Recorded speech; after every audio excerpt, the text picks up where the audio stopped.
What's going on, everybody? It's your boy Broadway Joel, the voice of Dominican boxing, and I'm here to break down the Canelo Jaime Munguia fight. Last night it was. I want to say a lot more people were talking about this fight towards the coming of the fight than I expected.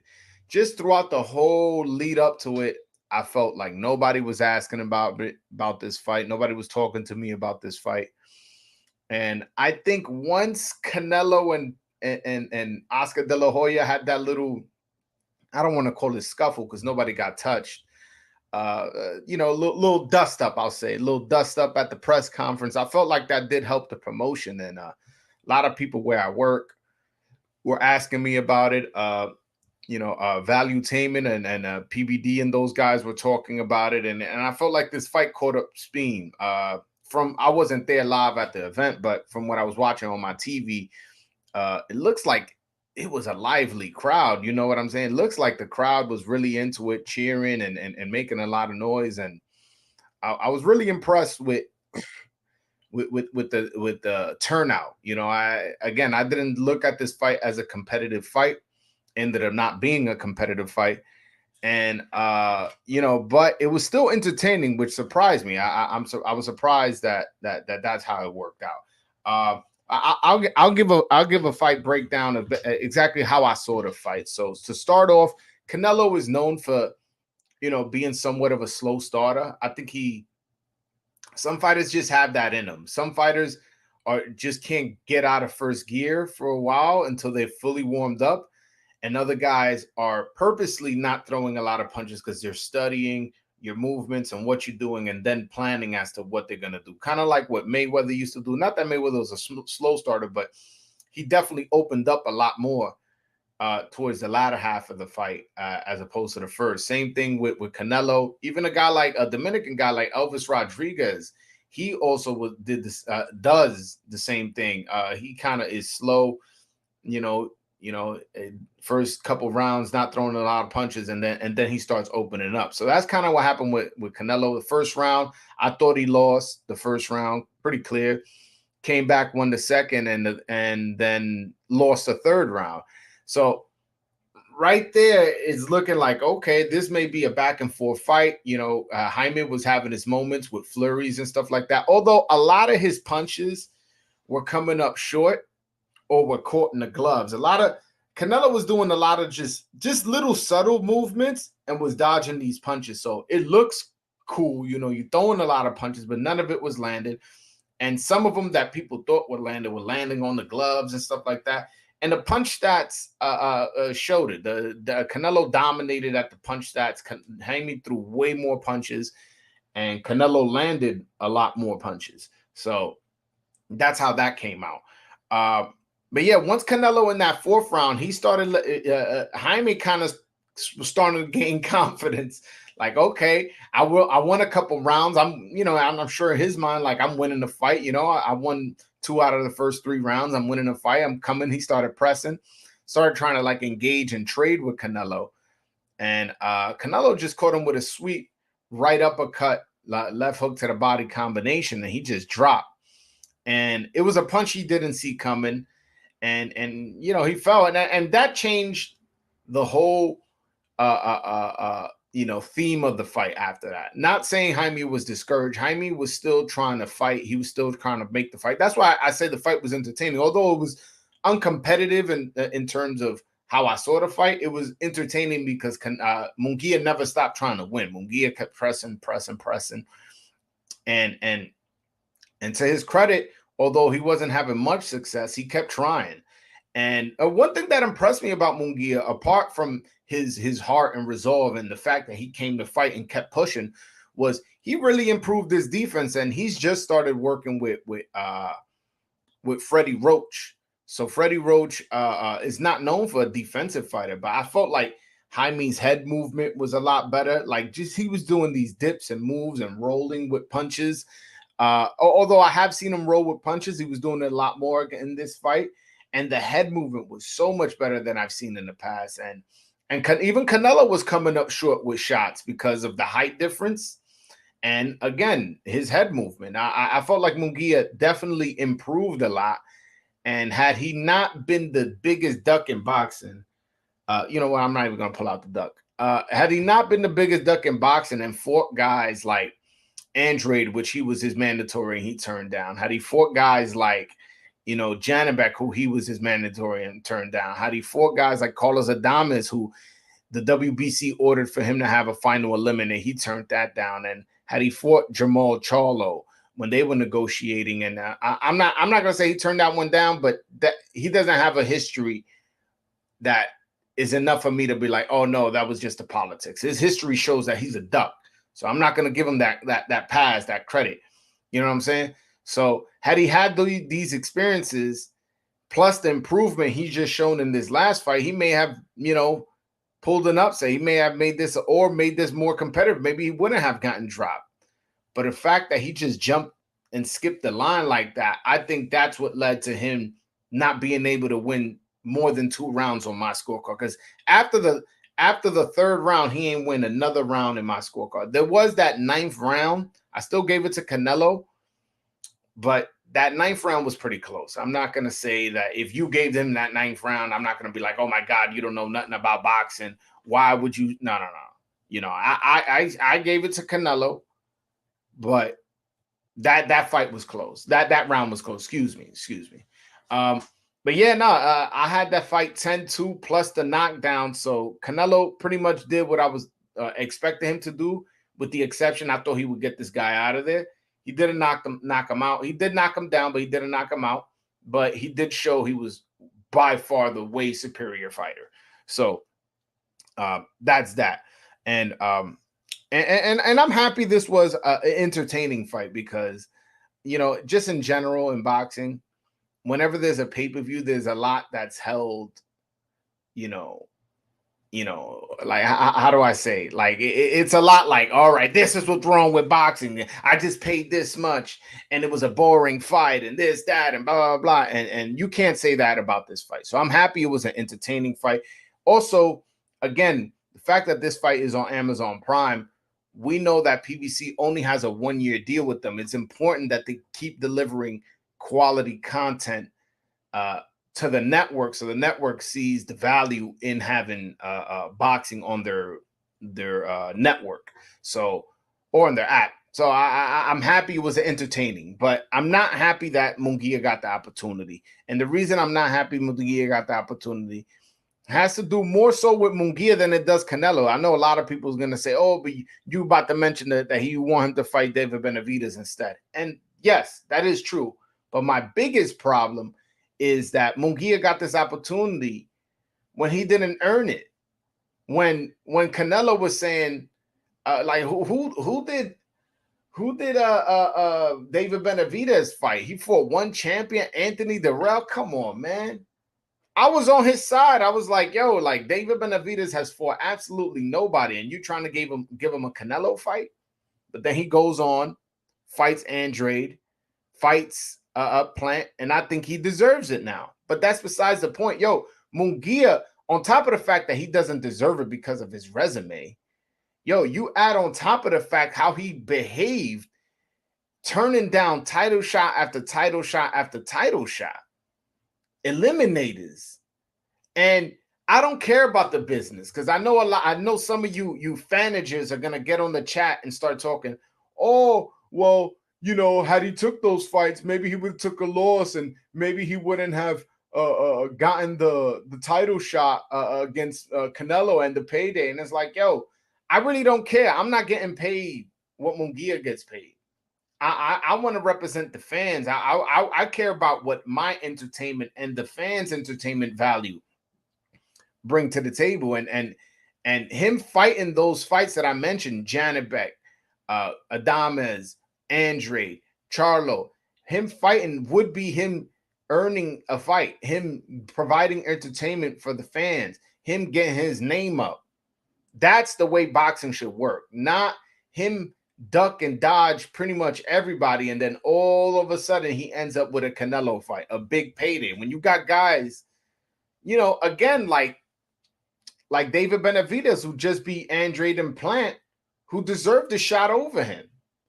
And that really pisses me off. Again, and I don't care about the business. I don't care that this is the right way that he should have went about it, and I really don't care about that. I don't. 100%. I genuinely do not care about Jaime Munguia, how he didn't risk his O and lost his O to Canelo, and he could say he lost. Nah. I want to see you in tough fights. Your next fight after this, I don't care you coming in for loss. Fight David Morrell. Fight, fight somebody competitive. Fight somebody that we want to see you in the ring with.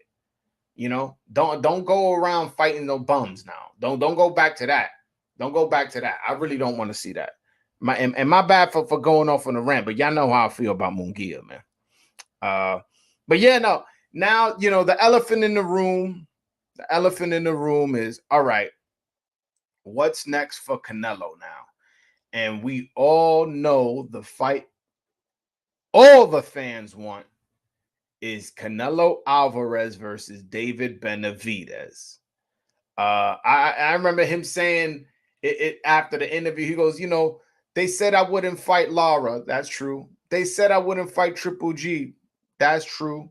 They said I wouldn't fight Trout. That's true. They said I wouldn't fight Plant, Billy Joe Saunders, and Callum Smith. Nobody ever said you wouldn't fight those guys. Come on, man. Stop that. Nobody ever said in history, oh, he's going to duck Callum Smith. Like, get out of here with that. Get out of here with that. Don't be like, oh, you kept proving yourself. All right, you did it with Trout, Lara, and Golovkin. I'll give you that. People saying, I remember when Trout beat Cotto, people were saying, oh, but he's not going to fight Trout. And he took that fight. I remember when everybody was saying, yo, everybody ducking Lara, and, Canelo would never fight Lara, and you fought Lara. I remember that. I remember when you vacated a belt against Triple G, and it kind of looked like, yo, bro, like you ducking this dude, and you circled back and fought him 3 times. I remember that. I don't remember people saying you was ducking and dodging Callum Smith or Caleb Plant or Billy Joe Saunders. So stop that. Stop trying to push that narrative. You're not gonna miseducate the fans and have me not say nothing about it. But yeah, man. The fight people want to see next is David Benavidez, man. And what's sad is he's saying, oh, I could do whatever I want. And you can. You're right. You're 100% right. You can. But that doesn't come without criticism. And also, I think it's in your best interest to fight David Benavidez. But matter of fact, before I even get to there, one of the things he said was, the money got to be right for me to fight David Benavidez. Okay, the money got to be right. I mean, I can't remember a fight where Canelo fought within the last 10 years, I want to say, where the money wasn't right. So why are you even bringing that up? You about to get paid maybe $60 million for that fight. And what's a bigger fight than that? What fight is going to sell more pay-per-views than you versus David Benavidez? The only fight, and I don't agree. I don't agree that this fight would sell, but I can see a world where it does sell more pay-per-views. Is you versus Terrence Crawford. That's the one fight where I'm like, not that I think it's a fair matchup due to the weight, but that's one fight where I could see it selling a massive amount of pay-per-views. But yeah, besides that fight, which I don't think you're interested in, and I don't think it's gonna happen. Put it like that. Besides that fight, the biggest money fight is Canelo. Is David Benavidez. So why not take that fight? And it's also in your best interest to do this now. Why is it in your best interest to do this fight now? Because let's be honest, you look a little slower in that Munguia fight. I'm not saying he's all the way washed up, but let's say, this is where your best is. You may have been on this side. You may have been a little. I'm not saying you all the way over the hill, but I'm just saying this ain't the Canelo that fought, Billy Joe Saunders and Caleb Plant. You a little slower there. You know what I'm saying? And David Benavidez is significantly younger than you, and he's only going to keep fighting more, only going to keep getting more experience, learning more. You know what I'm saying? And you're going to be getting older, slower, and more wear and tear on your body. So it's in your best interest to fight him now as opposed to fight him in 2 years. And I don't want to hear that the money got to be right, because we know the money's going to be right. That I have no doubt that you won't be guaranteed more than $60 million. You're not getting that 150, $200 million that you asking for. And hey, maybe you was just throwing that out there to see if Turkey Al Sheikh is interested in that, in paying you that. I don't think so. I think that's a massive amount of money to invest in one fight, because you still got to pay Benavidez and you still got to pay the undercard. So that seems like a lot of money, but I don't think that the money's gonna be a problem for you if you want this fight. So cut that out. Cut that out. I don't want to hear that. Oh, the money got to be right, because the money is gonna be right. And when has the money not been right for you? When has Canelo ever complained about how much he's getting paid? When have the fans ever said, "Yo, man, Canelo took a bad deal. He should have got paid more for that"? So why would this fight be different? Why wouldn't you be properly compensated to fight David Benavidez? It's like, come on, man. Like cut that out. And I'm a Canelo fan, but just the way he's been behaving when it comes to David Benavidez is it's not cool, man. It's not something I'm like comfortable with. I don't know. I don't know, man. I don't like it at all, to be honest with you. But if I were to predict as to what's going to happen next, my prediction would be that he's going to be fighting David Benavidez. Edgar Berlanga next. And I know everybody watching this is going to be very disappointed. Oh man, we don't want to see that fight. And you're right, I don't want to see that fight. Nobody wants to see that fight besides Berlanga, who wants a payday. You know what I'm saying? And Berlanga is the WBA mandatory. How he got into that position, don't ask me. But Canelo's going to lean on that. Well, he was my mandatory. Had I not for him, I would have gotten stripped. So I had to fight him. And that's not a competitive fight. Edgar Berlanga has fought absolutely nobody. There hasn't been one fight that Edgar Berlanga has ever been in where I'm like, all right, if he beats this guy, that will be making a statement. Not a single fighter on his resume gave me that feeling. So it's like, and now he's going to fight Canelo Alvarez, a top 5 pound for pound fighter. It's like, yo, bro, like that makes no sense. That makes absolutely no sense. And a lot of people are hard on Berlanga. I'm not going to sit here and trash him. He's from my home city, Brooklyn, New York. I'm not going to sit here and trash him. I'm just saying he's just not on that level right now. I'm not saying he can't get there, but he's just not on that level. He's not on that level. And he needs more experience against Topper. Look, matter of fact, excuse me. Matter of fact, we saw him get into a back and forth with Caleb Plant at the weigh-in. I think that's a good fight for Berlanga. If he could fight Caleb Plant, mix it up, beat Caleb Plant, I think that would be making a statement. You beating a former world champion and you beating a common opponent with Canelo. I think he should go that route. If it, at least for the fans' perspective, like at least you beat somebody. I'm not saying Caleb Plant is a world beater, but he's also not a bum. I think we've clarified that. You know what I'm saying? Anthony Darrell was talking like, oh, you can't do this, you can't do that. And he got put to sleep with one shot. So you know what I'm saying? Like Caleb Plant is a serviceable former world champion where if you beat him, you proven to me that you are of a certain level. And that's the route. But I don't think that's how it's going to work. I think Canelo Alvarez is going to fight Edgar Berlanga next. And I don't want to see that. I don't want to see that. And I don't think anybody in the chat right now wants to see that. I really don't. Yo, this guy's a clown, man. Dynamite Lewis says Benavidez is a bum. He been at 168 for 10 years and never beat anyone. Well, he beat Andrade, who Canelo avoided at 154, and he beat Caleb Plant, a common opponent, with Canelo. To me, that's beating two former world champions, one undefeated, one with one loss. I think to me that's facing somebody, bro. All right, and you want to say, oh, he hasn't beaten anyone. You tell me, who has Munguia beat? His best win is Saddam Ali, another guy from my home city, Brooklyn, New York. But I no disrespect to Saddam Ali, but when has anybody ever referred to him as a top fighter? You get what I'm saying? His best win is an old Miguel Cotto on his last fight. It's like, come on, man. Like we need to stop that. We need to stop that. Canelo needs to fight David Benavidez, regardless of your opinion on David Benavidez. Is he's a bum? He is ranked number. Hold on, let me pull up Ring Magazine rankings.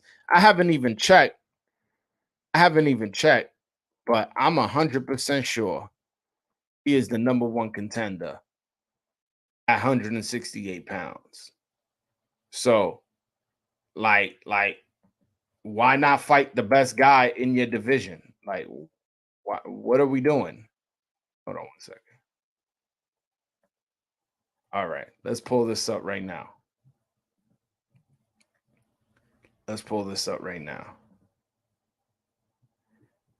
Boom. All right, look. Canelo Alvarez is the champion. The number one contender is David Benavidez, who has a win over the number 3 guy, which Canelo also does. And is Andrade in the top 10? I don't think so. No. All right. There you go. This is making my point. So you're going to, instead of fighting the number 1 guy in David Benavidez, you're going to fight the number 10 guy in Edgar Berlanga? That makes absolutely no sense. Yes, you just beat the number 5 guy in Jaime Munguia. But Jaime Munguia best wins are Ryder, Saddam Ali, and Deverenchenko. And the Deverenchenko fight was Deverenchenko's first fight at 168. And he needed a knockdown in the 12th round to win the fight. Like, come on. This guy right here, David Benavidez deserves that shot. He deserves it. He deserves. Say whatever you want. His style is this.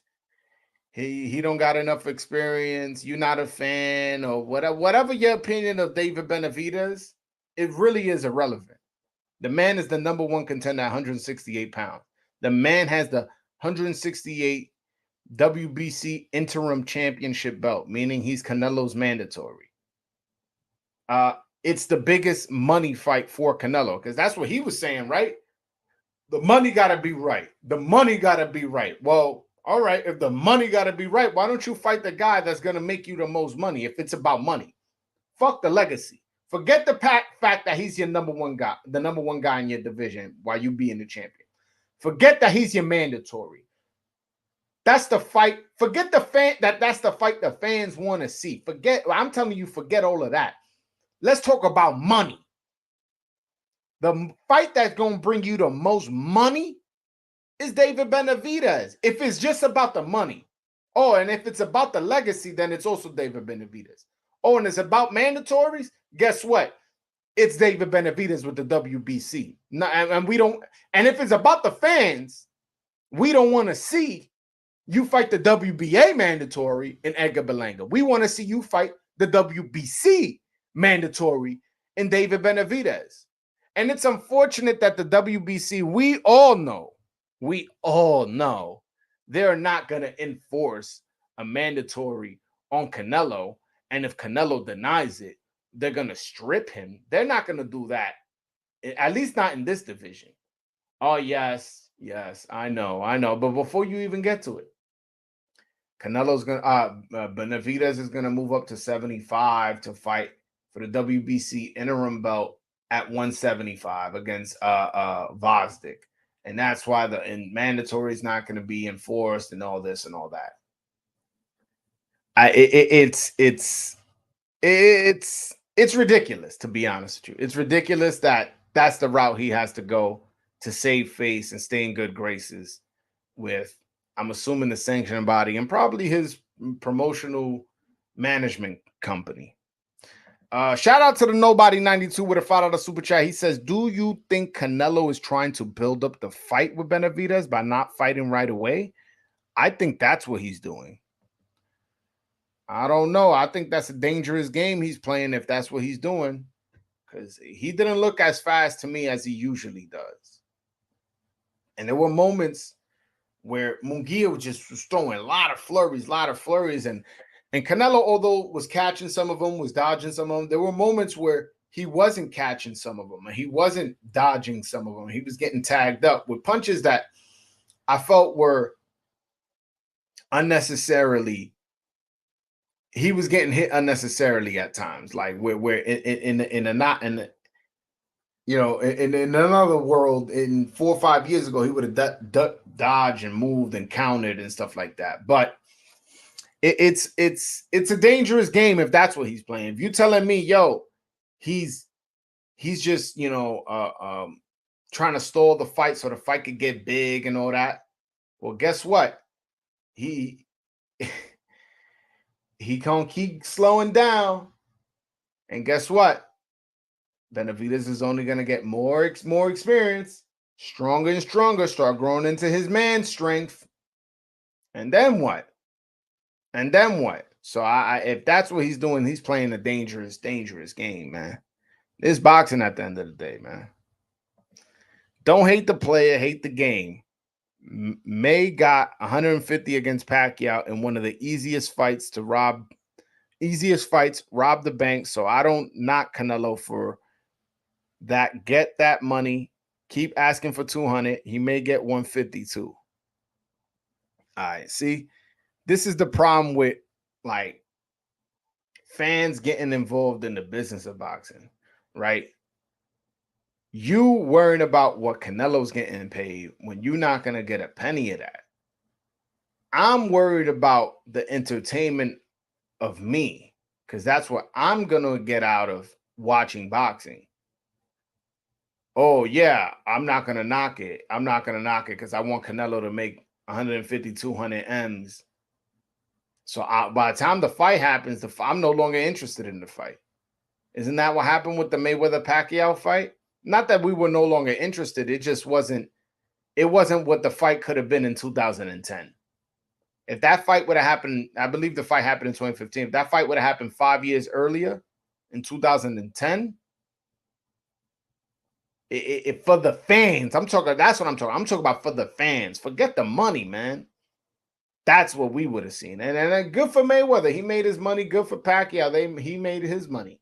But I don't get paid off what they get paid. I want entertainment. I want the best fighting the best.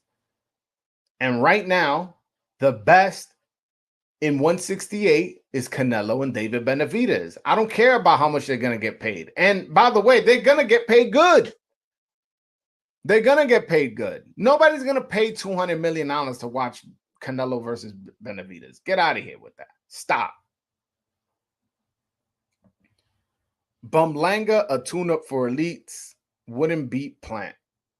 Hey man, I'm not gonna say I'm one Bumlanga. I'm not gonna say that, man. I'll be honest with you. I don't think that Berlanga is one of the elites, so he can get there. That's just me being honest. And you're right. I don't think he beats Plant, but I'm not going to call him a tune-up. I'm not going to disrespect him. I'm not going to disrespect him like that. But yeah, man. Broadway, did you see Berlanga and Adames yesterday? Yeah, I saw it. They met up, and it kind of looked like a friendly exchange. It didn't look like what Plant and Berlanga were doing, where they were like really arguing in each other's face, and it kind of looked like they wanted to fight, right then and there. It was more of a, yo, what's up, blah, blah. And then Adamas put out a tweet on Twitter, very respectful, saying, hey, man, I would love to fight Berlanga one day or something like that. And, that's not a fight that necessarily interests me, to be honest with you. What I want is Carlos Adames versus Janibek, but that fight doesn't look like it's going to happen. I don't think that the top ranked people, the PBC people, want to make that fight, or at least one of them don't. I'm not sure which side. Probably more top ranked side, because they have 2 belts and they feel like shit. If we put Adames to fight with him and beats him, he's taking 2 belts out of our promotional company. I think it's more on top ranked side, but who knows? Honestly, I'm not behind those negotiations. I haven't spoken to anybody in PBC or Top Rank for me to be honest with you. So that's the fight I want to see him in.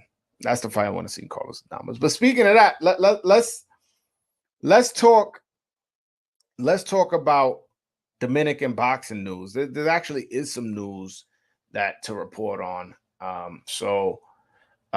There's been recently rumored that Stephen Fulton will be coming back at 126 pounds against Dominican Luis Reynaldo Nunez, aka the Twist. That I was surprised that this fight was being rumored. It's a fight that I never really thought of, but it's happening. Well, it's allegedly happening. I spoke to my sources, and supposedly it's a fight that's being discussed. Nothing has been signed. Nothing has even been agreed to. I don't know where this rumor came out from. That's why you haven't really seen me talk too much about it, because what came back to me is that this fight is not signed. So, I've learned my lesson the hard way. I'm not going to report on any fights until they're signed. And again, even with this fight, forget that it's not signed. I've actually heard that hasn't even been agreed to. It's just discussions. So, I think a lot of people jumped the gun reporting this, but we'll see. We'll see. This fight would be rumored to be on June 15th on I was going to say Canelo, on Gervonta Davis's undercard. That would be a great look. And honestly, I think Luis Nunez could pull this off. He's a very active fighter. He's been in Las Vegas training real hard for a while. I spoke to Bob Santos not long ago, and he told me, man, this kid's work ethic is really good. He trains there. He's been training there for,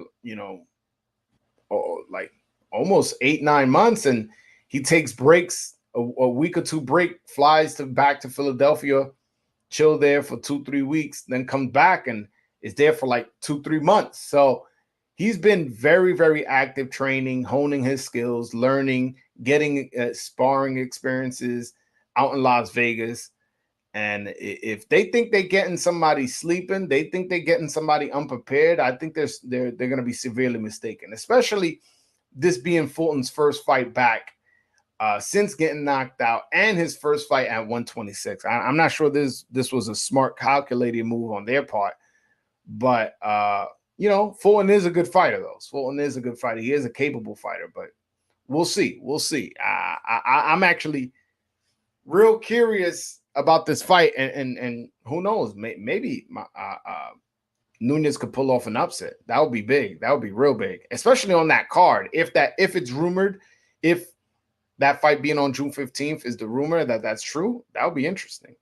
That would be a big move, big statement for Nunez. He'll be known a lot more amongst casuals. and hardcore fans too, because not a lot of hardcore fans are too familiar with him.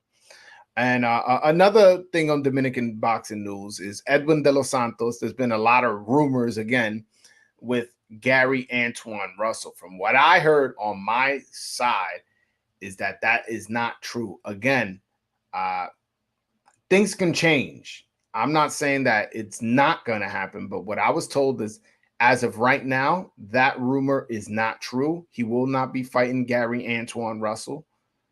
And, I don't know who he will be fighting, but what was relayed to me is that he most likely will fight on the June 15th card, which is Javante Davis's undercard, and it will most likely be a southpaw. Now, Gary Antoine Russell is also a southpaw, so we'll see. I'm not sure if that fight happens, but what was relayed to me is that rumor is not true.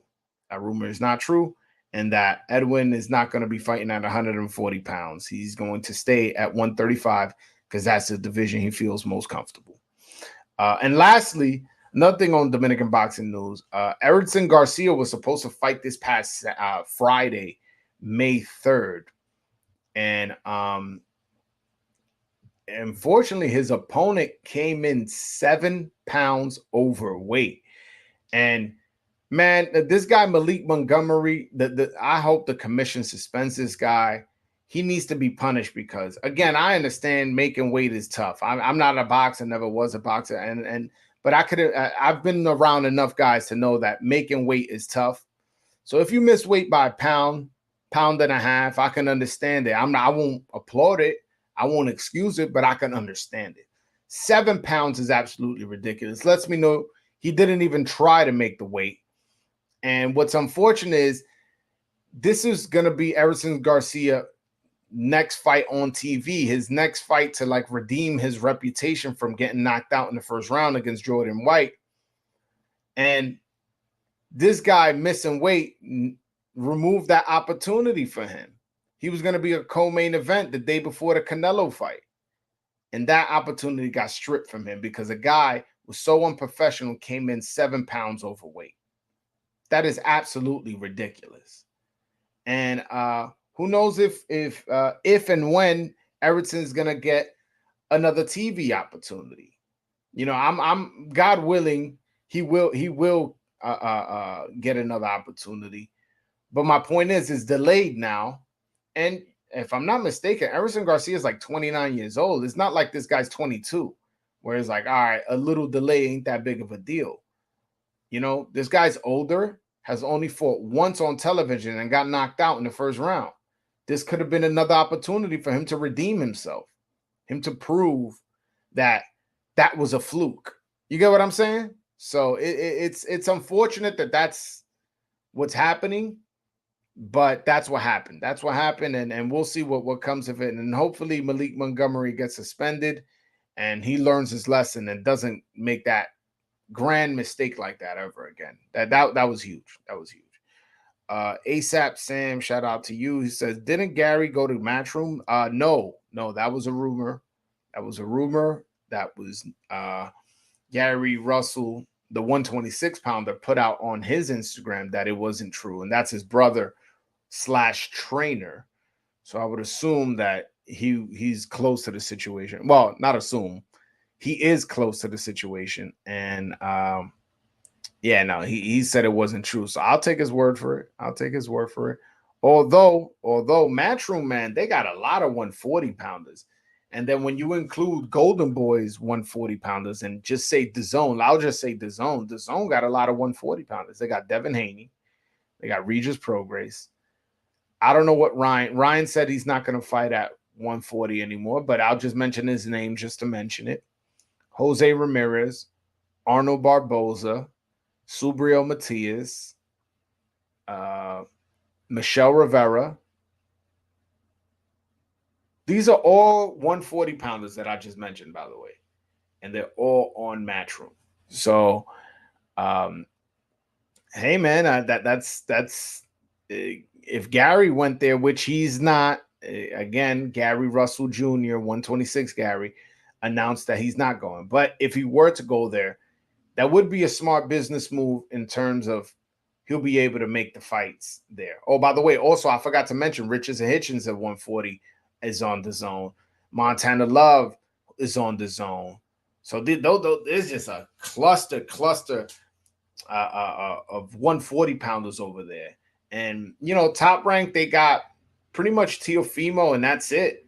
That's it. And PBC, they got Puello, Elvis.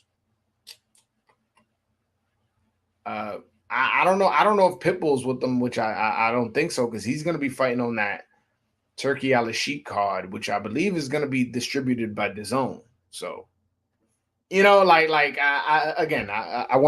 fell into a whole wormhole here. But yeah, no. To answer your question, Gary did not go to Matchroom. That was the question. But hold on, fellas. I'm gonna put the link in the chat for those who want to call in and ask me a question, or just give your opinion as to what happened last night with the fights last night with Canelo and Jaime Munguia, or the undercard. I ain't even get into the undercard. We could talk about the undercard. But either way, the link is in the chat for anybody who wants to call in and chop it up with me or ask me a question or whatever. We could do that too. I'll say this. I'll say this about the undercard. I'll start off with the Stanionis fight. Stanionis fight, man, was very entertaining. Him and versus Gabriel Maestre. That fight was just very entertaining from start to finish. And one of the things, I even tweeted this out, one of the things as I was watching the fight that I felt like, man, we really missed out on a great fight. Him versus Virgil Ortiz. That would have been a fantastic fight. Two come forward, power punching, welterweights going at it. And unfortunately, that didn't happen. But, Stanionis has finally got his opportunity. Finally, I believe it's been 2 years since he fought. Came back, looked strong. Had a little bit of ring rust, like where I felt like there was times where he could have pressed a little bit more, but I'm not going to be too hard because Maestre came to fight. Maestre was tough, and also Maestre and him have fought in the amateurs. Stanionis had won, but nonetheless, Maestre had experience against him, so he's familiar somewhat with him and made adjustments, and banged it out with him a couple of times. Was fighting and was brawling, and was boxing at times, and gave him different looks. And I felt like Maestre fought well, even though he was outmatched. He fought well, and it was a very entertaining fight. I really liked that fight for what it was. You know what I'm saying? For what it was. It wasn't Hagler Hearns, but it was definitely entertaining for what it was. And it left me feeling like, damn, we should have gotten the Stanionis versus Virgil fight. But, Virgil kept getting sick, and then even what's his name? Stanionis at one point had his appendix removed, if I'm not mistaken, or something like that. He had some kind of injury like that, and that fight just kept getting delayed to the point where Virgil just decided to move up. But yeah, no. So that fight he won by decision, and then the next fight after that was, what was the next fight? I know the co-main event was Barrios. Oh no! So the next fight after that was Diego Magdaleno versus Brandon Figueroa. Man, I am not a Brandon Figueroa fan at all, man. I hate the way that guy fights. I feel like he's so sloppy. He didn't fight as sloppy as he usually does, but that whole switching southpaw, switching orthodox constantly, and then kind of like smothering his work, it's just, to me, is visually not what I want to see in the boxing when I'm watching boxing. But he did fight a lot different than he usually does. He didn't throw as many punches as he usually does. Magdaleno was boxing well, was winning the fight, in my opinion, clearly. And at the end of the 9th round, Brandon Figueroa just lands a beautiful left hook to the body, and he just goes down. And literally, as the bell rang, the punch landed, and he couldn't get up. He couldn't get up, knowing he had a full minute to recover. So that lets you know he was really hurt to the body, especially when, it's the end of the 9th. So you got the 10th, the 11th, and the 12th. So you got 3 more rounds to go. You win in their fight more than likely. You got a full minute to recover. You get what I'm saying? I don't get why he couldn't get up, but let me not say I don't get why. That's he was very hurt and couldn't get up. I just wish he would have toughed it out, but it wasn't me getting punched in my liver, so it's easy for me to talk. Shout out to the Nobody 92 who says sends a $5 super chat and says, "What is your thoughts on the Tank Frank Martin presser?" I liked it. I liked it. Frank Martin showed he wasn't scared. You know, when it was a really intense face off, and Frank Martin looked like he was ready, man. Like looked like he was like, let's go. He even said in the press conference, he was like, "Yo, I think Tank made a mistake choosing me. He made a mistake." And I'm not here to say that. I'm not necessarily predicting that Frank Martin is going to win, but Frank Martin showed a lot of confidence, and all you can do is respect that. So that was my thoughts. My thoughts is that Tank looked focused, looked ready, and Frank Martin didn't look intimidated. He looked focused and ready too. So should be a good one, I guess. We'll see. We'll see. But all right, guys, looks like nobody wants to call in. I appreciate you guys hopping on, chopping it up with me, listening. Make sure you guys hit that like and subscribe button. Like is for free. You know what I'm saying? You don't gotta spend a dollar to hit that like button, $1 to hit that subscribe button. Appreciate the Nobody 92 and the other gentleman. Hold on, let me get his name. ASAP Sam for the super chats. I truly appreciate y'all. But all right, guys, until next time. Peace.